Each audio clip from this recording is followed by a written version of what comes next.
You're watching Fugitive Red-Eye, and welcome to another exciting episode of Tales from the Drive-Thru, the series where I talk about my various experiences working in the workplace. Today's story comes from my current job, which is something I wouldn't normally do, but it's about a person who no longer works there.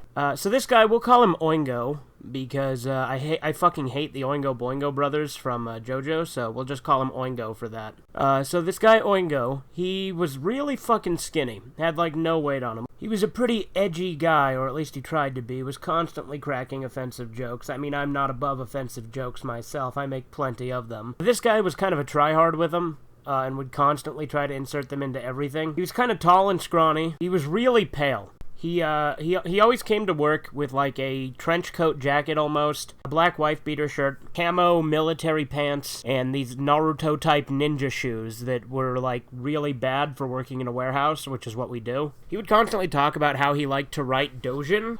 If you don't know what doujin is, it's basically fan manga. Oftentimes there's typically a sexual or hentai connotation to them. And throughout the course of time, I found out that the type of doujin he liked to write were yaoi doujin, which basically meant this guy wrote gay hentai. In addition to that, he was always just kind of uncomfortable to be around. If you remember my friend Al, who I've talked about a few times on this channel, one time wore this shirt with like an anime girl on it, and this guy Oingo reaches over the conveyor belt and grabs his shirt because it has like tits on it, and he goes, boop! He, like, groped the anime girl on Al's shirt. He's just like, that was really fucking weird. And it was almost like he had kind of a thing for Al, because he followed him around. There was one time he followed him into the bathroom and just kind of talked to him about Berserk. That was the other thing, is he was really into asking if we'd seen Berserk, and he was upset that we hadn't. Like, he followed Al into the bathroom one time, and, like, he looked over at him while Al was taking a piss, and he's like, yo, dude, you seen Berserk? He went in there to take a shit, too, but it's like, he had to fucking go in there, fucking stand up right next to him and make eye contact and be like, hey, dude, you seen Berserk? And it was, like, all the time he'd say that. Like, every day you'd hear him ask that. And it's like, no, we haven't seen Berserk since the 5 seconds you last asked. Fucking chill. Whenever he'd leave our workspace to go to the bathroom or do whatever, he'd always say some weird shit. Like one time he's like, oh, I gotta go wipe my ass. Which I thought maybe he had some sort of bowel problem and he had to do it and he was just open about that, but I think he might have just been joking again. But he would constantly say weird shit when he'd do it. He'd be like, oh, I gotta go charge my laser. It wasn't funny. It was dumb. I remember the first thing he ever said to me. Again, I'm pretty sure this was just him trying to be edgy.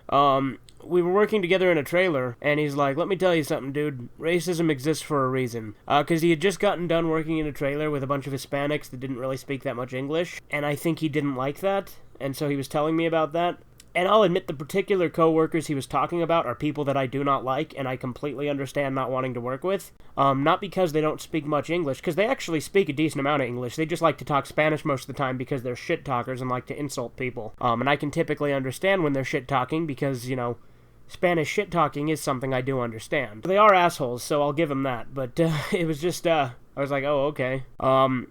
He was just kind of very weird and awkward to be around most of the time. Like, there was one time when Al was climbing up the step ladder to the platform on the tower that we work on sometimes, and he sneaks up behind him and starts shoving this metal pole up to the back of his pant leg, and he's like, and Al turned around and said, fucking stop that. Because it was really fucking weird. I don't know why this guy did half the shit he did. He was just a bizarre person to be around. It was really uncomfortable. Again, he just had this obsession with us seeing Berserk, which honestly is part of why I put off watching it for a while. And then after I started watching it, I loved it. But he did not help me in wanting to watch it to begin with. But yeah, this guy was fucking weird. And he was not fun to be around. And he was quiet a lot of the time, but then other times he'd randomly say something. Again, I think just to try to be edgy a lot of the time. But he wasn't particularly funny. He was just kind of lame and kind of a tryhard of that. And he was pretty proud of his yaoi fanfics that he wrote, so there's that. But yeah, that's all I really have to say about this boy Oingo. He was not fun, and he doesn't work there anymore. And he took his ninja shoes and his fucking stolen valor pants and took them elsewhere. But yeah, that's the story of Oingo. See you next time. Gonna fucking die here, Jack!